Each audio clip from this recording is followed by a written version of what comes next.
Hello everybody and welcome to Red's List once again. Today's video, this is a lot different than anything I've had on here, and this is definitely not a video I ever thought I'd have to make. The next video that was going to be in the list, as you guys saw, I had the review on the Taurus Model 66, the review on the Ruger 9mm, the SR9, and the next one in the list was going to be the Ruger AR 5.56. I do like this gun. I can't really shoot it right here. I mean, I live in the city. The place I was doing the other one was at my father-in-law's house, and we can't really go there right now with what's going on in the world.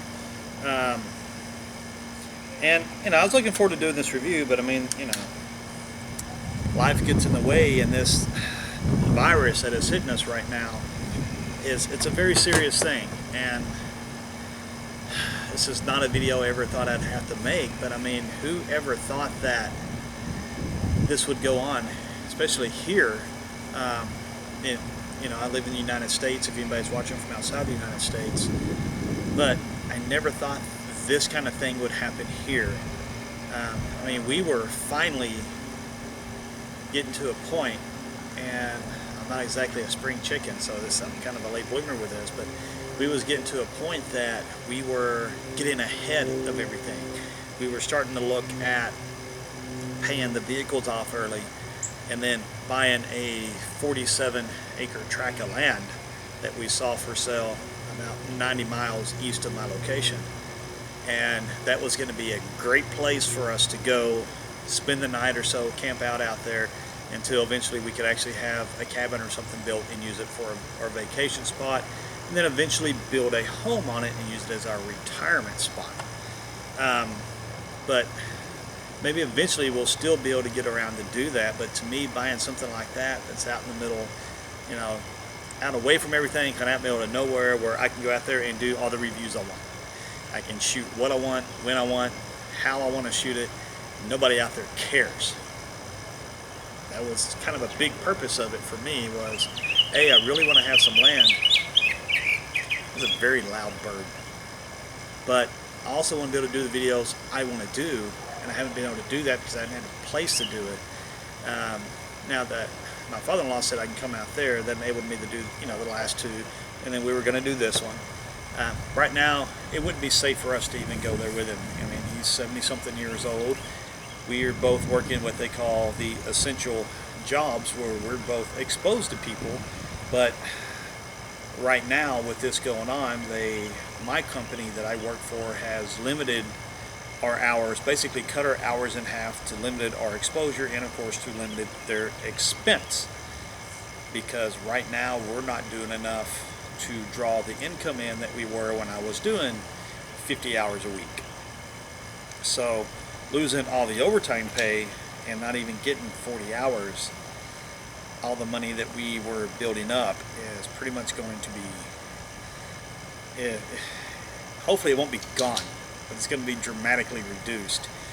And I know even with that, we're still in a better situation than a lot of people out there.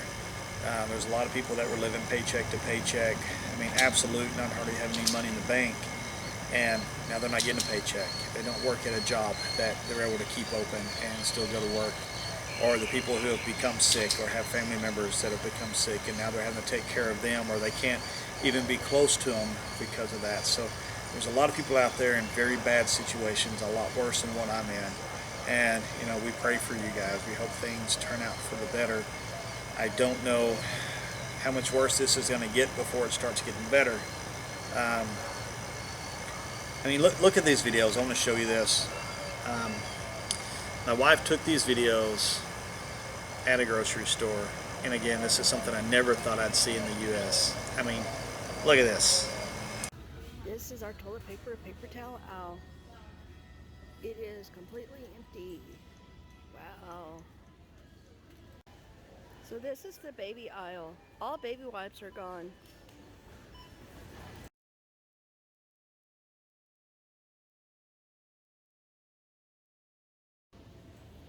This is what's left of our noodle aisle. We have like no noodles left at all. I mean, who would have thought Who would have ever thought that there'd ever be a time that you would have to go to 5 or 6 stores, even more, just to find toilet paper or bathroom tissue or paper towels? And it's been absolutely insane, the people that started hoarding this from the beginning. So if you're doing that, you should be ashamed of yourself, because there's a lot of people that haven't got any. I have more than this, not hoarding, but every time we go somewhere, you know, most places we've been going to are out. When we were going to my father-in-law's house, which was about 60 miles from me, we stopped at like 6 or 7 places on the way there because he was running low on toilet paper and we couldn't find a store that had any. Absolutely insane, the way people were buying this up.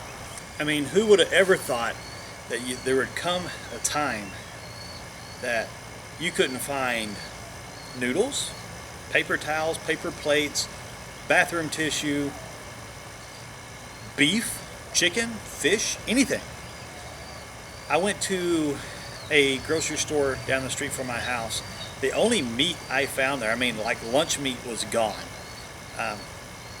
Hot dogs, sausages, all that stuff was gone. It's just completely empty. They had a few bags of frozen chicken breast. That was all I found. I mean, I had to get a couple. We have to have food. And it's surprising to me that people have gone insane with their panic buying. So hopefully this type of thing never happens again. If it does, I hope people kind of learn from it that, hey, if you buy what you need, there will still be food there for everybody else and supplies. And if everybody is just getting what they need, then the stores are able to keep up. When you're hoarding everything, I mean, like people buying like 8 gallons of milk. If you normally don't drink that much milk, why do you need 8 gallons? It's going to go bad before you use it, and now you've wasted that when somebody else could have got it and used it. Now, all this stuff, unless you're just going to go home and you're going to just, all your nourishment's going to come from that milk, it's probably going to go bad. You can't freeze it. When you freeze it and it thaws out, it separates. It's not good after that. So I don't know why people were doing that. I don't know why you needed a case of paper towels and a case of toilet paper, and more in some cases, before the stores started limiting it. Another thing that kind of scared me, it still scares me, this one kind of scares the hell out of me, is why people are panic buying guns. I mean, I don't know why everybody thinks they need so many guns. And actually a lot of these I planned on doing reviews for you guys. This one you've already seen. This one you've already seen. The other ones I'd like to do reviews on, especially the Ruger AR-556. And then I have this very common Mossberg 270, and I really want to do that one because I saw a lot of reviews where, not a lot, but I saw a few reviews where guys were not getting that good of groups at 100 yards. I can pretty much stack bullets on top of each other, at least in the size of a quarter, at 100 yards with that gun. So I don't know what their problem is, but I want to prove it to you when I get a chance. I mean, these guys are getting like 3 and 4 inch groups, saying that that's all the gun was good for. I call BS on that. I think that's more the shooter, not the gun. But anyways, are you done barking? But anyways, I want to come on here and say thank you to any of you guys that watched the video, and just kind of get people to maybe calm down a little bit. Now, I don't know why everybody thinks they need so many guns, or why everybody was going out to buy a gun. Now, I set some of mine out here as kind of a joke, but there's a lot of people out there who have bought guns out of fear and out of panic that have never shot a firearm. That scares the hell out of me. But there's a lot of people out there, even now, that own things like this. that have no idea what they're doing with it, no idea how to use it. And if they get in a situation where they do use it, what's going to end up happening? Are they going to be halfway accurate with it? Probably not. If they don't go out and practice and learn these firearms, the collateral damage can be pretty high. Things like that scare me. And even this, you're going to have more accuracy. I mean, you saw with this one, I'm not a bad shot with this. If I'm in a gunfight, I'd rather have the AR. If I'm in a gunfight here in my neighborhood, well, I'd rather have this one. Why?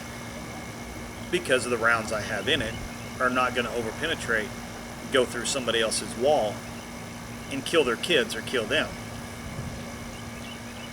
The people who bought a lot of these guns don't know to think of that. A lot of these sold. 7.62 by 54R Mosin gun. This is not a good home defense firearm. One, it's bolt action. It's very long, and the odds of you hitting something other than the target you're aiming at is pretty high. Even if you hit your target, you're probably going to go through your target and go through something else.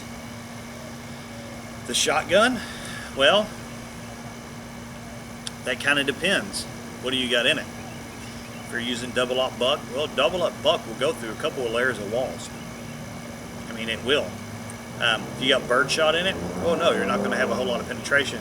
But is it really going to be effective towards your target? There's a lot of people out there that have no idea what they're doing with firearms, that have purchased firearms. That scares me. The fact that even today, on the video clips that you guys saw,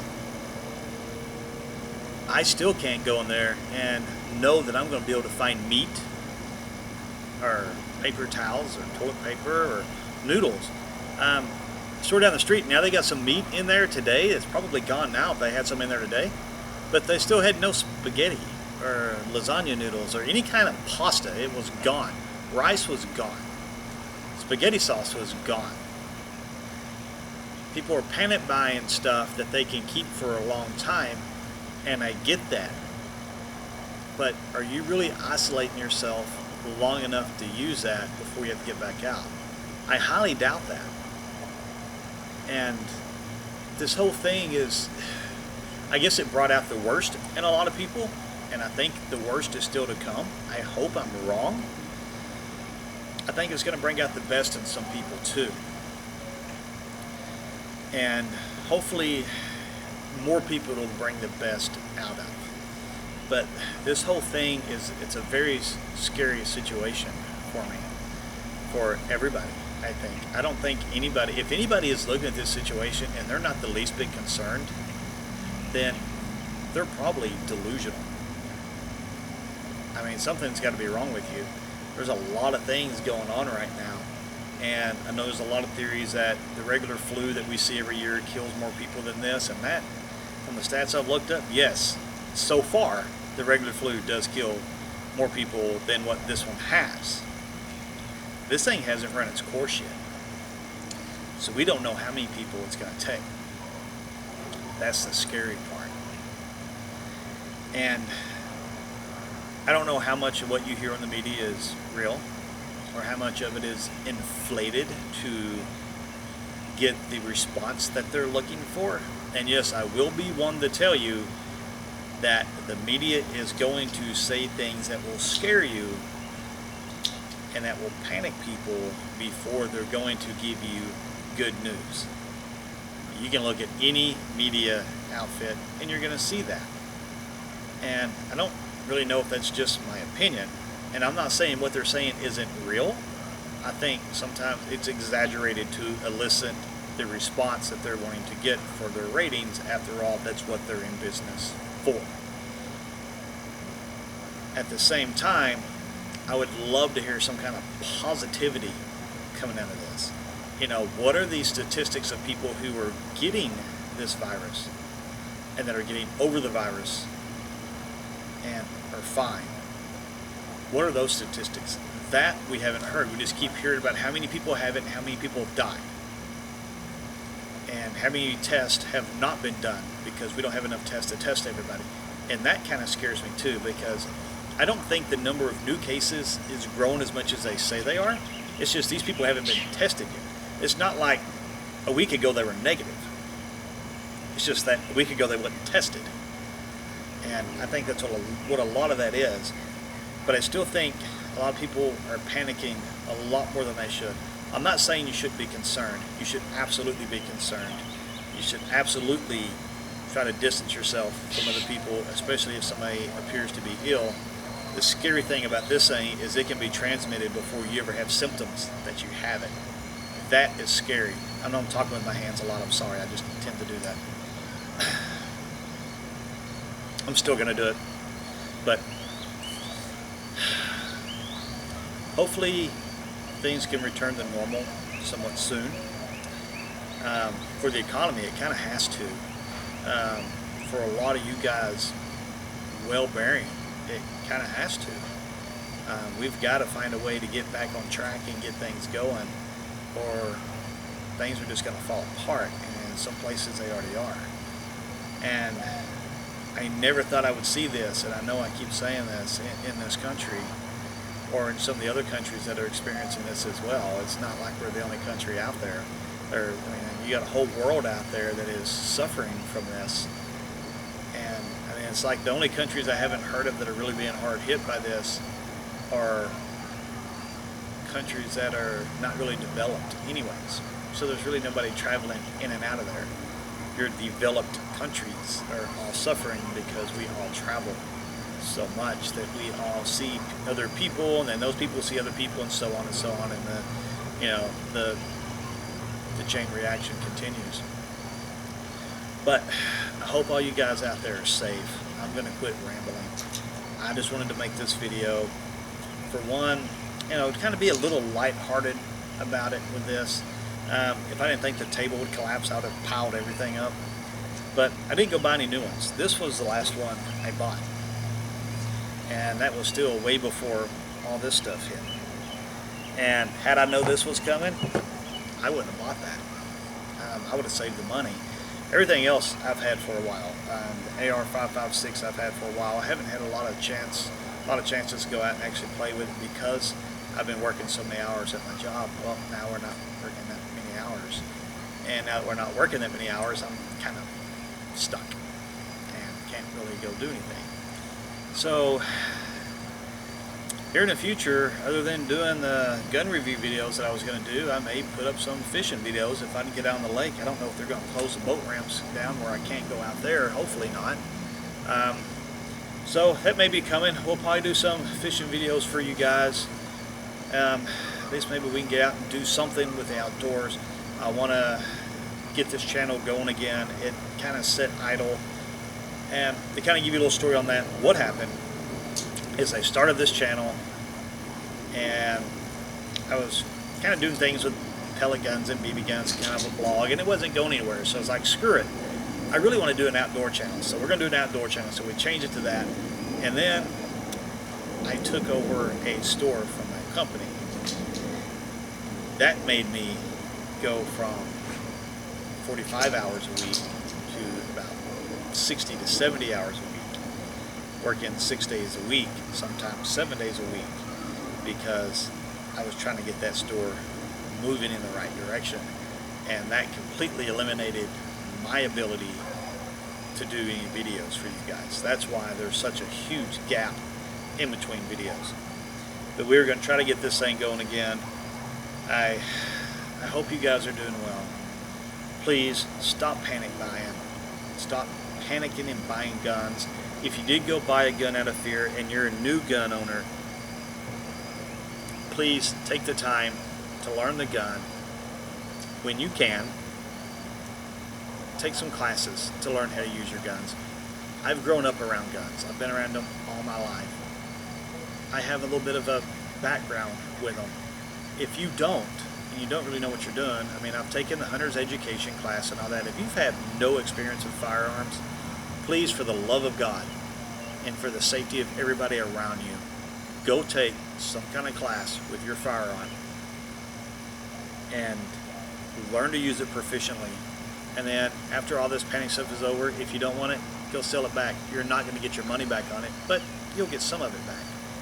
But if you're not going to get proficient with it, you don't want to learn to use it, by all means, when this is over, please take it back so somebody else that is proficient, that does want to learn how to use it, will. If you're going to keep the gun, by all means, learn to use it. You're a danger to everybody around you if you don't. Other than that, thank you guys for watching this video. I know it's long-winded, tedious, and it's just me talking, and that's not real exciting.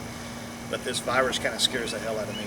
Not just the virus itself, it's what the virus is doing to this country and to the other countries in this world that scares the hell out of me. So, leave your comments below. What kind of videos would you like to see me making now? I'm going to try to bring this channel back to life after it's been docile for so long.